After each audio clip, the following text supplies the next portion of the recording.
Introduce చేసుకోవాల్సిన అవసరం లేదు. అభిలాష్ సో ఆన్లైన్ కాంటాక్ట్ అయ్యాను.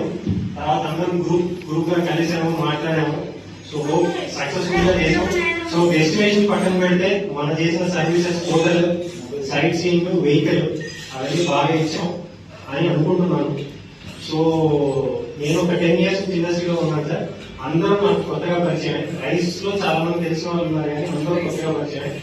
కానీ అందరూ వచ్చిన తర్వాత అంతా ఫ్యామిలీగా కనెక్ట్ అయిపోయారు. సో మేము ఏదైనా చిన్న మిస్టేక్స్ తెలియకుండా చేసుకుంటే ఐఎమ్ వెరీ సారీ. సో ఇంకా నెక్స్ట్ ట్రిప్ నుంచి ఇంకా కొంచెం బెటర్ సర్వీస్ ఇస్తాము, ఇంకా బెటర్ గా కనెక్ట్ అవుతాం, ఇంకా కొంచెం హాస్పిటల్స్ ఇంకా ఏమేమి చేంజెస్ చేయగలము, ఏముంటే కొంచెం బాగా చేస్తామని నేను 100% అసలు చేస్తున్నాను. సో నెక్స్ట్ టైం మనం ఇలాగే ఇంటర్నేషనల్ ట్రిప్ ఒకటి చేద్దామని నేను అసలు ఇస్తున్నాను. అన్ని సర్వీసెస్ నేను మళ్ళీ కష్టంగా ఇస్తున్నాను. ఇలాగే